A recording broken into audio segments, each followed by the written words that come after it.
We are on Mark chapter 12. Jesus debates the authorities. The story of the tenant farmers. It says, then he began to speak to them in parables. A man planted a vineyard and set a hedge around it. He dug a place for the wine vat and built a tower. He leased it to vine dressers and went to a far country.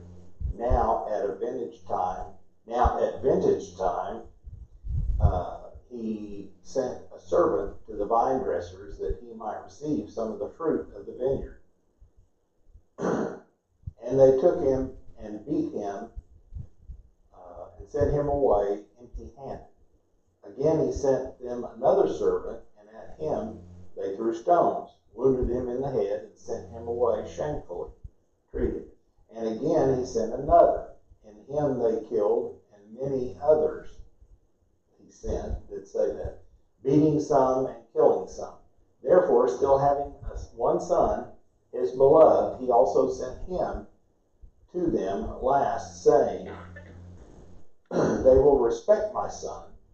But those vine dressers said among themselves, this is the heir. Come, let us kill him, and the inheritance will be ours. So they took him and killed him and cast him out of the vineyard. Now, that's a story, a parable from Jesus. He's kind of setting them up from the last time that they talked and asked him a couple of questions. And he's trying to tell them now what's going to happen, what's happening in the situation that actually he is in. Okay? His father actually came and already set the earth up for him. And so they're asking him, he's telling them a story, and he's going to ask them a question in a moment. But he needs to go ahead and explain it to them what's going to happen. And evidently, this had happened many times, or many times before, or times before. So we need to listen to what he's saying. Many times what they would do back in those times and today's times, a guy would have some land, and he would not himself go ahead and farm it. He would get somebody else to farm it. And that's what he did. These vine dressers, he went and got the farm. He built the vat. It was a hole in the ground that they put in so they could get the wine and all that stuff. And then he got some vine dressers. Well, he didn't get very good help.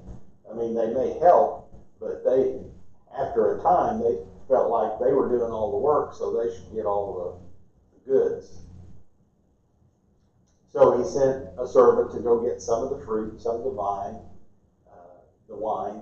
and they sent him away, beat him up, sent him away, and they sent others.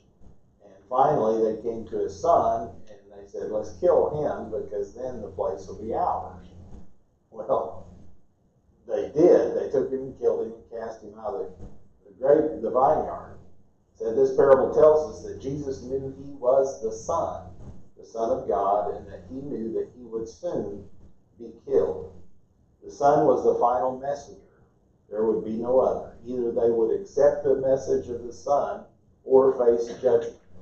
If you do not hear the well-beloved Son of God, you have refused your last help. He is God's ultimatum. Nothing remains when Christ is refused. No one else can be sent. Heaven itself contains no further messenger. If Christ be rejected, hope is rejected.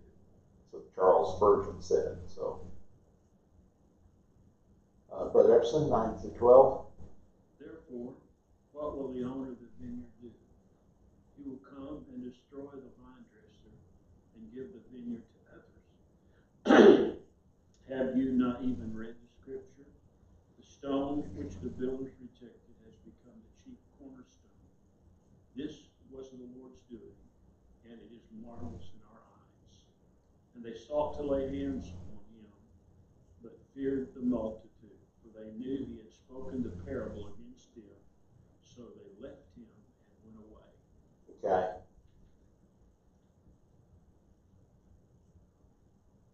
Sometimes he would ask a question, and he did here. He asked them the question, what's the owner of the vineyard going to do? But he didn't. He waited for an answer.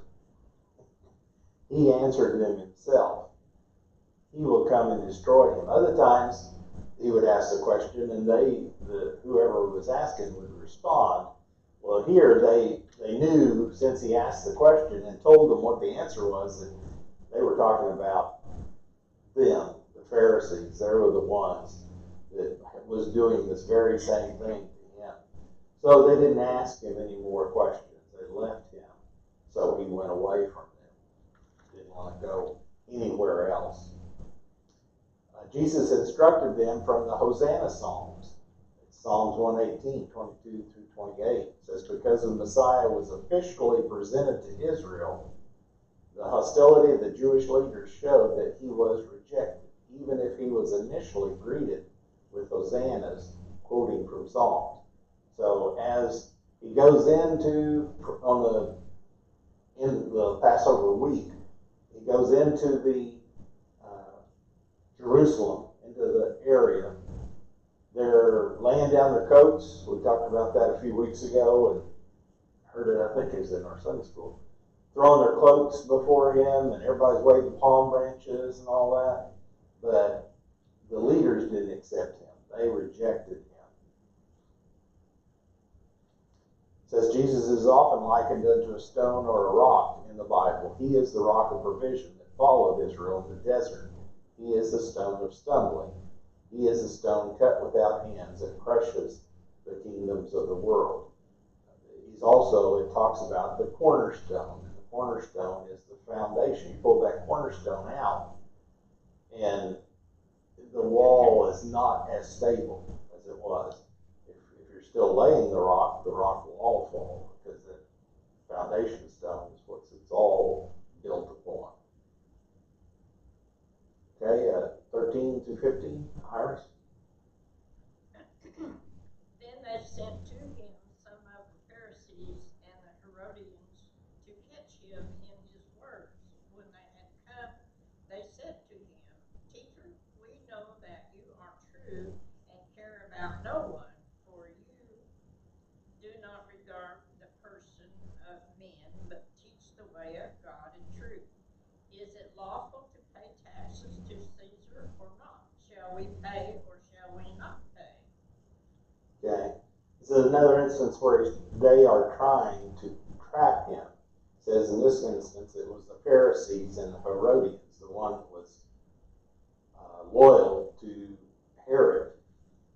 And we see that was typically the Sadducees, because they were the rich and the ones that stood to lose the most if Herod wasn't kept in charge, because Herod sided with them. He was, they were trying to keep in good with him. So they were trying to catch him into telling them that, one, either not to pay taxes, then the Romans would get after him, or to pay taxes, and then the people wouldn't like him. So that was his question, the question to him. Every time they try to question Jesus, though, he didn't answer in the way, they didn't think it through as far as every instance that he could have answered. And it says, since the year 6 AD, the Jews were forced to pay taxes into the emperor's treasure. Some Jewish patriots, like the Zealots, refused to pay this tax because they didn't want to recognize Roman rule as legitimate. Most people grudgingly paid it, but everyone hated it. It wasn't just the money, but also the principle of paying the Roman oppressor. Not only were they occupying your area, they didn't live there. I mean, as far as they came in and took over when they had the Roman occupation, you just got to think, all those Roman soldiers, where did they eat? Where did they sleep? Well, they took over some of the Jewish buildings. Herod built a fortress there for them, over on the side, the Fortress Antonia, I think they call Herod he had his palace, but then Pontius Pilate, the ruler, had to have his house, and then Pilate and Herod, both had places there. So all that combined was, a lot, because they came in and took everything, basically. Said there was 3 taxes that the Romans imposed on Judea. First was a ground tax, okay? That was 10% of all the grain, 20% of all the wine and the fruit. The second was the income tax, which amounted to 1% of a man's income.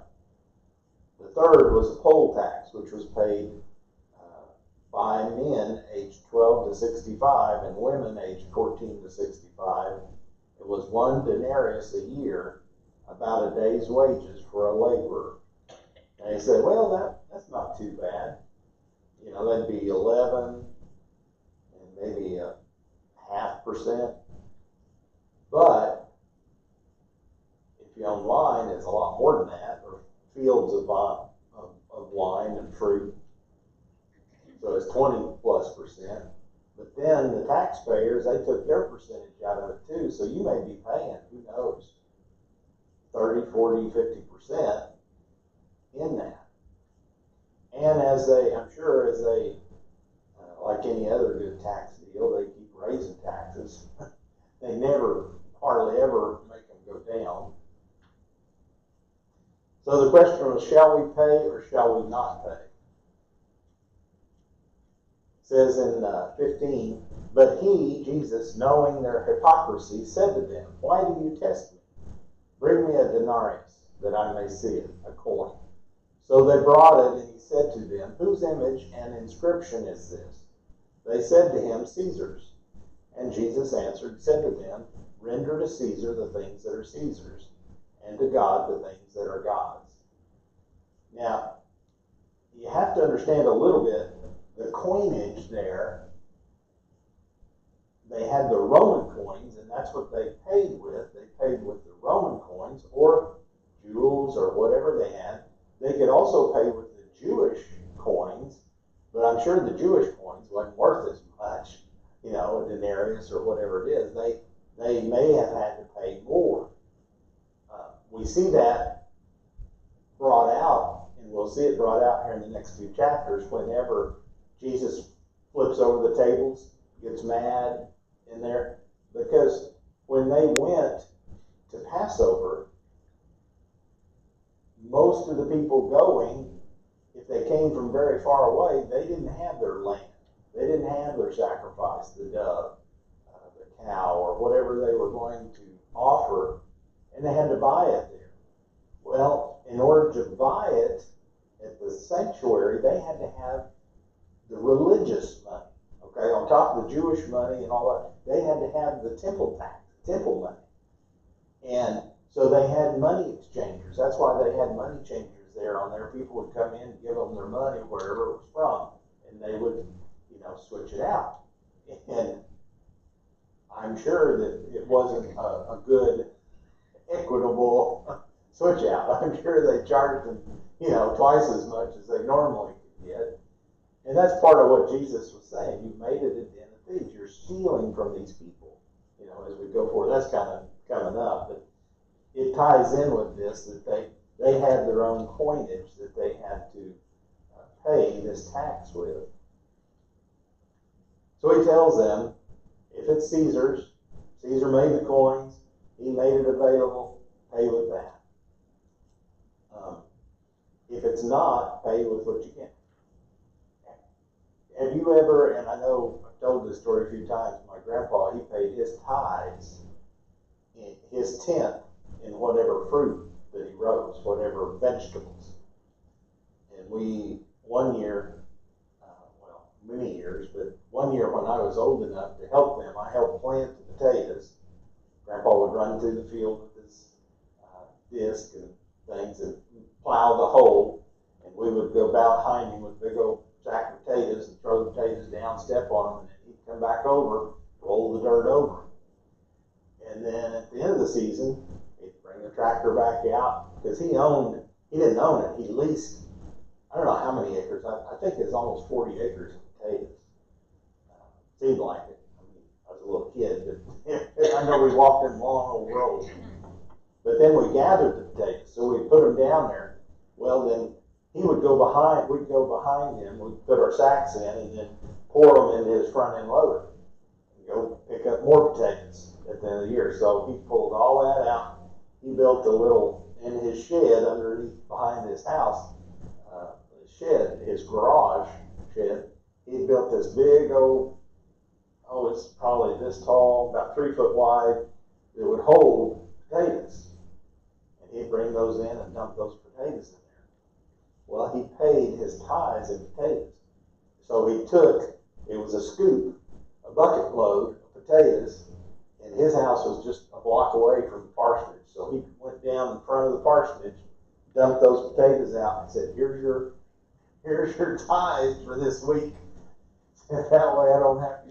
And it was now they had 4 kids, so I'm sure they wanted the potatoes, but that was a lot of potatoes. It was probably 200 or 300 pounds easy, maybe 400 pounds. But anyway, that's, if they had a lot of area, that would hurt them a lot. The taxes would, if they had a lot of land, just that land tax. 18 through 23, the bottom of page 6, Brother Epson. Then some of the Sadducees, who says that no resurrection came to him, and they asked him, saying, Teacher, Moses wrote to us that if a man's brother dies and leaves his wife behind, and leaves no children, his brother should take his wife and raise up offsprings for his brother. Now there were 7 brothers. The first took a wife and died. In dying, he left no offspring. And the second took her, and he died, nor did he leave any offspring. And the third likewise, so that the 7 had her and left no offspring. Last of all, the woman died also. Therefore, in the resurrection, when they rise, whose wife will she be? For all had her 7 as a wife. Okay. Now this is interesting. We went over this in Matthew, of course, but to me it's interesting. The Sadducees was trying to get him a couple of different ways. First of all, why are they asking this question? Because they don't even believe that there was a resurrection. They didn't even believe that there's going to be afterlife. It's just they believe in the first 5 books and that's it. Moses didn't say anything about no heaven or hell or nothing like that, so why should we believe it? But they were here again trying to catch him to say something against, so they could use against him to, make him look bad in people's eyes. Morris on the Sadducees said they were the conservative, aristocratic, high priestly party, worldly minded and very ready to cooperate with the Romans, which of course enabled them to maintain their privileged position. And that's what I was talking about before. They called them Herodians, and it may have been actually some from Herod's area, but Herod was Jew too, part Jew. His family was made. That's why he got part of his privilege. Said the law of Moses in Deuteronomy 25, 5 through 6, established something that came to be known as the Levirate marriage, from the Latin word lever, meaning brother-in-law. Essentially, the practice made sure that if a married man, died childless, his brother would take his wife, his widow, the guy's widow, as wife, so a son and an heir could be provided to the deceased man, his family name and inheritance would perish. We saw that when Moses, the problem that the guy, Barzillai, I think his name, he didn't have any sons, he had daughters. And when they came to inherit the land, they said they were going to divvy up the land, but yet our father's not going to get a portion because there's no brothers to take it over. And Moses took it to God, and God said, yeah, you're right, they need to have a certain land, and it needs to be just like it. Well, that's what this is all kind of bound up with. And this is the same thing, says this question was absurd. It was similar to asking how many angels can dance on the head of a pin. You know, no, that's silly. Or did Adam have a belly button? Because he was created instead of born, did he have a belly button? Same thing you'd say for Eve. It's an absurd question, isn't less absurd just because he direct the question to God. The Sadducees believed that when the body died, the soul died. The Bible not only tells us that the soul lives when the body dies, but also the soul will have a new body, fit for eternity, a resurrected body. Okay, Iris, the next one there. Or did I read? I read it, I think. No. Oh, did you? Okay. Yeah, Iris. Top of page 8. Jesus answered and said to them, are you not therefore mistaken, because you do not know the Scriptures nor the power of God? For when they rise from the dead, they neither marry nor are given in marriage, but are like angels in heaven. Okay.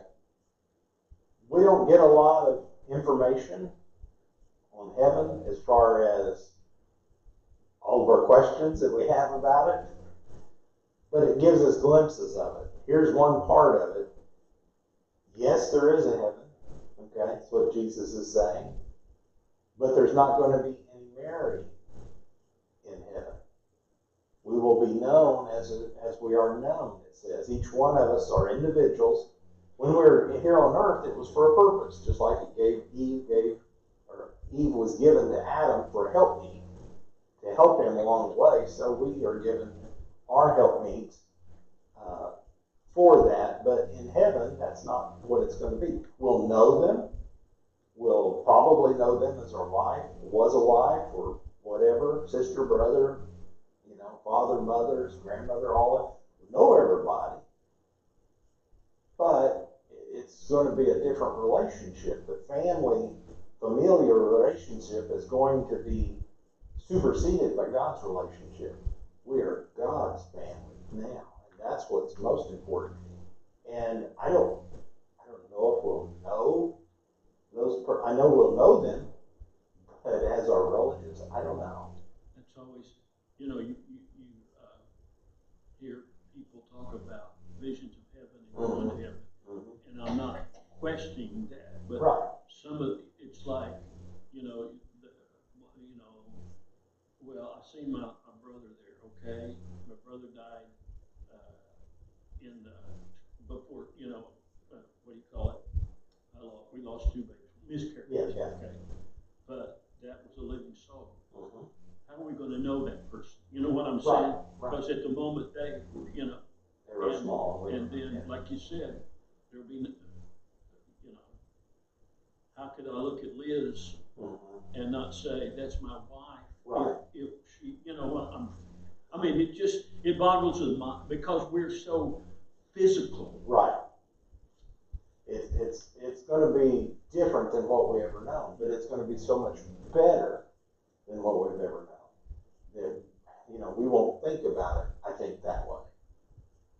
It's going to be so much of a change for us that we just can't comprehend it now. When, I forget one of the great evangelists in past history, his wife died. And this was in one of the books written by another evangelist. And he prayed for her, she came back to life. And she said, why have you done this? She didn't tell, in other words, the beauty was so great, right, that this world didn't compare to it. No. It has to be, we know physically, our body, we can't see the same thing that dogs see. Dogs can't see what we see. Dogs are seeing black and white, is what they tell us. So they don't see the colors that we see. They see different shades, but they can hear like everything. They can hear a long ways off. They can smell a long ways. It's like, 1,000 times better smell than ours is. All that different thing. It's all physical. But when we go over there, it's going to be spiritual. And it's going to be, everything is going to be so much different. It's going to be just, we can't comprehend it. We can't understand it, why or how it's going to be. Except the way he's told us in a very few pieces of the scripture. Well, that's what, when Pete came to see me, he said, quit worrying about me. I'm okay where I'm at. Uh-huh. And I was too, I speechless. I couldn't ask him questions. Says in 26 and 27, but concerning the dead, that they rise, have you not read in the book of Moses, in the burning bush passage, how God spoke to him, saying, I am the God of Abraham, the God of Isaac, the God of Jacob. He is not the God of the dead, but the God of the living. You are therefore greatly mistaken. I don't know how that didn't just obliterate their story. That they could not see that. God didn't say he was, God for those old dead guys back there. But no, he's still the guy. They're with him, right then and there. Abraham and Isaac and all those. So he just blew them out of the water, and they didn't comprehend it. Didn't want to comprehend it, I guess. I love that. I am, not I was. Yeah, I am the I God. was, it's I am. Because our concept here again is time. And he's beyond time. So he's not going to change. He was, he is, and he always will be. And we're just like, I don't get that. We have stories and stuff that we have people make movies of about people living long lives and all this stuff. Well, you can't live any longer than what God has lived, because he made time. So 28 through 34, Brother Epson. Then one of the scribes came, and having heard them reasoning together, perceiving that he had answered them well, asked him, which is the first commandment of all. And Jesus answered him, the first of all the commandments is, Hear, O Israel, the Lord our God, the Lord is one. And you shall love the Lord your God with all your heart, with all your soul, with all your mind, and with all your strength. This is the first commandment. And the second, like it, is this: you shall love your neighbor as yourself. There's no other commandment greater than these. So the scribe said to him, Well said, teacher, you have spoken the truth, for there is one God, and there is no other but he. And to love him with all your heart, with all your understanding, with all your soul, with all your strength, and to love one's neighbor as oneself is more than all of the burnt offerings and sacrifices. Now Jesus saw that he answered wisely, and he said to him, You are not far from the kingdom of God. But after that, no one dared question him.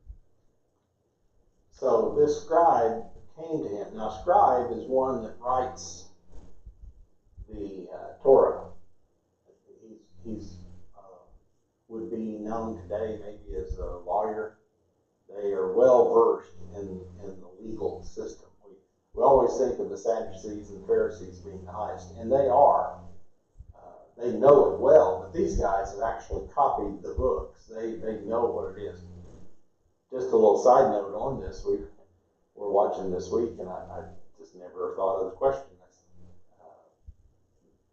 This elderly, I guess it was a show we were watching. It wasn't real, but maybe based on real. But this Jewish man was finishing a Torah, the Jewish synagogue that they were at. Their Torah had burned. So he had been asked to write. So he was scribing the Torah, and he finished it for the church, the synagogue there. And then I looked it up and said, to be a kosher Torah, it has to be handwritten, and it's supposed to be on kosher animal, like sheep, whatever, on the hide, and then they take it and they sew it together, roll it up in the scroll, and give it. So I'm like, okay, so there's not too many Xerox copies of the Torah around, and each synagogue is, I guess, supposed to have its own. So I'm like, man, they're still busy today then copying those Torahs over. They're doing that somewhere.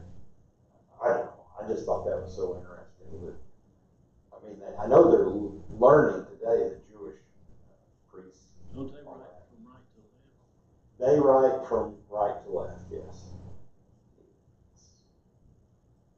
Hard enough to do, because when you,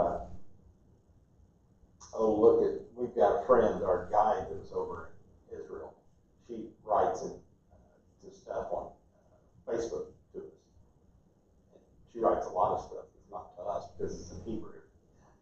But it's always weird because it starts on this side and then, it ends part way out here. Like ours is reversed. So it ends halfway and then a long sentence, then a short one, and then a longer one and longer. So it just looks so weird. When we bought some candy over there, that was made over there in Israel, that same way. You try to read it, and the receipts even. When I get my receipts, you're looking for, okay, here's a dollar, wasn't a dollar sign, but here's the shekel sign, and it's always on this side. It's not on this side like ours is. It was just quite different when you're trying to read stuff like that. But he asked him, what's the great commandment? It's called the Shema. Love the Lord your God with all your soul, your mind, and heart. Love the Lord is one. Love him first, and then love everything else.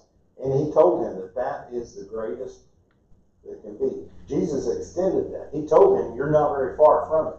When they asked him what was the greatest commandment, then he tagged one other thing onto that. Love your neighbor as yourself. Okay, that's not in this particular passage. But he told this, he actually praised this one because he was close. You're not far from the kingdom of God. You're very close.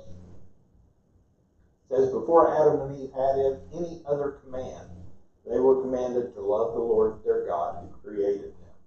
It's the first commandment in regard to priority. They didn't have the 10 Commandments. They didn't have any of that. But God told them that's what they were due to do. So the scribes' response to Jesus was right on the mark. It's easy to think that religious ceremony and devotion are more important than love for God and our neighbor.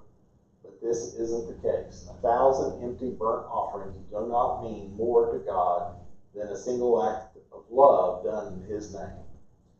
I'm trying, been doing it for a long time, but I'm trying to keep up, read my scriptures every day, and have meditation and all that. It's easy to get through there. It's like, okay, start reading, and then your mind starts wandering. And you're not on the scriptures. You read, I got to go back and read this again. Oh, it's over. And just, over and over again. But that's kind of other books. You read it and you're trying to absorb it. That's trying to figure out which, character's doing what and all that stuff. Well, that's where our Bible should be to us. To me, it's easier on the history part because you're learning the history. Some of the Psalms and all that, it's really good, but I have to take it in pieces and kind of break that down. For me, it's kind of hard for me to get that. Okay, Iris, 35 and 37, 237.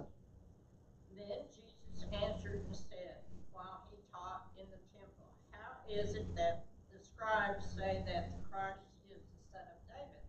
For David himself said by the Holy Spirit, the Lord said to my Lord, sit at my right hand till I make your enemies your footstool. Therefore David himself calls him Lord. How is he then his son? And the common people heard him gladly. Okay. This is a question that goes back to essentially what he told them before. God God told them, I am the God of Abraham. I am the God. He's telling him that Christ said that he was his son. How could David call Christ that lived after him? How in the world could he know? Well, it's because Christ was before him. He was with God. He was God. So he's saying how that, asking them that question, and of course, they don't have an answer for him. They can't answer him. But the common people heard it, and they understood what he was trying to say. It says Jesus is not only the son of David, but also the Lord of David. As in Revelation, it says he is both the root and the offspring of David. With this question, Jesus challenged the religious leaders, asking them, do you understand this truth about the Messiah? Both God and man. Yeah, at the same time, and they don't understand. I keep moving over, sorry, that glare of that sun on that parked his pickup right there. And it's Then he said to them in his teaching, beware of the scribes who desire to go around in long robes, love greetings in the marketplaces, the best seats in the synagogues, and the best places at feasts, who devour widows' houses, and for a pretense make long prayers. These will receive greater condemnation. And he's telling them that basically none of them are doing that for what they should be doing it for. They should be doing it for God, but they want to do it for show.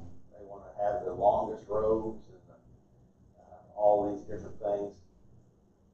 One thing I learned, I think I may have told you this before, when Mom was in the hospital, you know which is the most educated doctor when you walk into a room of doctors, don't you?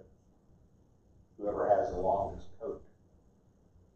The doctor, when they first get their first doctorate or they're not a specialty, there's a little short coat. And then the next one they get is a little longer coat. And the next one is a little longer. Really? That's what they told me there at that hospital when Mom had a lot of questions. I noticed these guys when they was coming in and out, because we had a resident doctor that was tending Mom, but then all these specialists would come in behind, and I said, why are they really good? Oh, well, they're more important type, was kind of what they wanted to say, I'm sure, but Got a little more education. they had more education. They had their special, their specialty. They either in heart, cardiology, or whatever. So, yeah, it may just be two levels. Maybe the resident and a full doctor. I don't know, but I know there were different links of it. So he tells them, beware of these scribes who desire to go around in long robes. Again, the scribes were the ones that wrote it down, but they were more like the lawyers, which is, here again, kind of like ours today.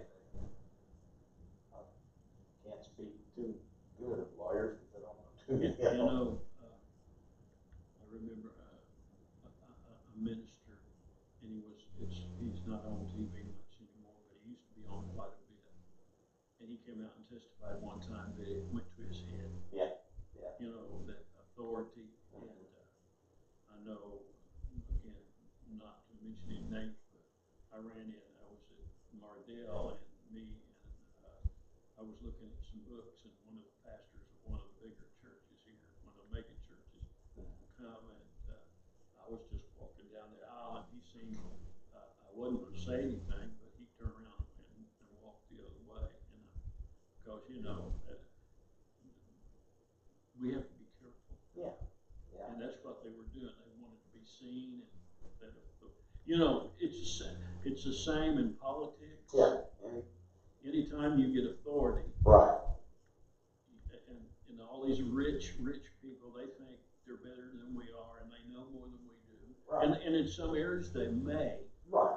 But that still doesn't give them the right to tell us, to treat us like we're stupid. Right. Everybody has it.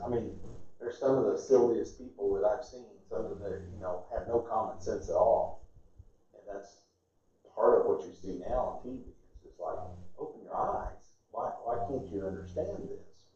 But anyway. Okay, the next one, 41, 42. I think that's Brother Epstein. read it, Sister Iris. Sorry, I can't keep track of them. Page 13. Yeah, page 13 there in the middle. 13, Right there in the middle. 41, 42. Uh-huh.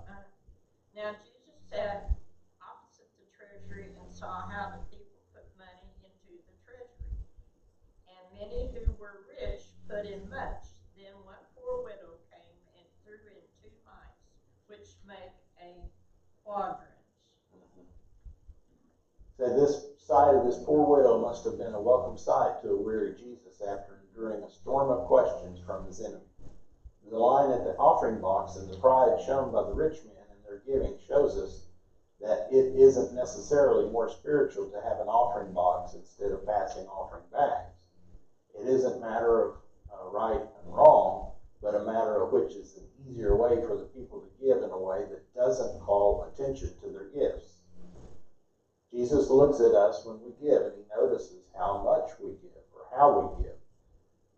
He is more interested in how we give than in how much we give. In seeing how the people give, Jesus wasn't studying technique. He looks more at the motive and of the heart. Mark tells us that 2 mites make 1 quadrant. Matthew Poole tells us that we can calculate the value of a mite based on the value of a denarius, which was the going rate of 1 day's labor for a working man. According to his calculations, Poole's, a denarius equals 6 mayas, 1 maya equals 2 pondens, 1 ponden equals 2 isserines, 1 isserine equals 8 mites. When you figure it all up, 2 mites are about 1% of a denarius. So a mite, pretty small, is perhaps equivalent of putting $1 in the collection plate. That's what he's telling us today. So, Can you give me that line? yeah. They had some mites over there, real coins in Israel. They are all the time doing archaeology. So when they find caches of it, some of them, if they're not peculiar, okay, they're all kind of similar, but some of them are peculiar and fit really good. You can tell the images of them. They send them off to museums, but the others, they can sell. Certain antique dealers can sell. So we bought some of those mites. I bought one for myself, one for Brother Everson, and one for my father-in-law and mother-in-law. And yeah, it's just a little bitty coin, and you can't, well, I guess you could take it out. I don't know if it's in there where you take it out. It's really small, and you gotta watch out. If you lose it, it's not worth it. So, like you say, and it's not gold, it's not silver, it's not anything like that. It's just a piece of metal that they've stamped an image on it. It says the ancient Greek word lepton literally means a tiny thing. And so in the Old English was translated mite, which comes from the word for a crumb or a very small morsel. And but that's all she had. And that's what she was given. She had that, and that's what she gave. And Jesus said she's put in more than anybody else has. And that just confounded them. It's like, what in the world? How in the world could she give more than these guys? You know, over the years, I've noticed one thing. The majority of people on fixed incomes and people that have served the Lord a long time do more sacrificial giving sometimes than us younger ones. You know what I mean? We give, this local church gives great, okay? But when you know people are just barely making it, my little mom, there at the end of the cabinet, I still have a little box, and there's 2 or 3 tithe envelopes left in there. Because she always wanted, she paid her tithes, give me $20, or her pastor, and then she always give missionary. And that was sacrificial giving. Sure. And That's what he's saying here. We need to. You know, sometimes when I give, I want to give more. Mm-hmm. And the Lord's taking care of us. Right.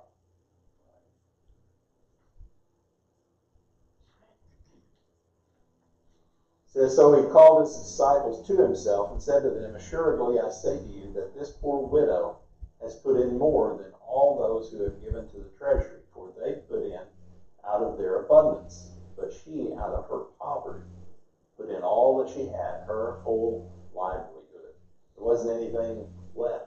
She had two. So she put in 2 mites. She could have kept one and maybe buy a piece of bread or whatever, but she didn't. She put in both mites that she had, and that was all that she had. It says the widow's gift, and Jesus' comment on it shows us that the value of the gift is determined by what it costs the giver.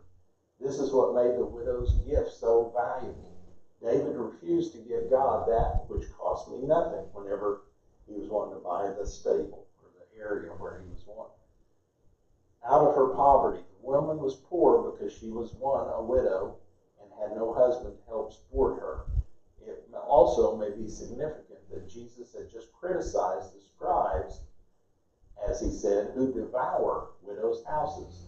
Then a lone widow made a spectacular contribution. Perhaps a scribe had devoured her house.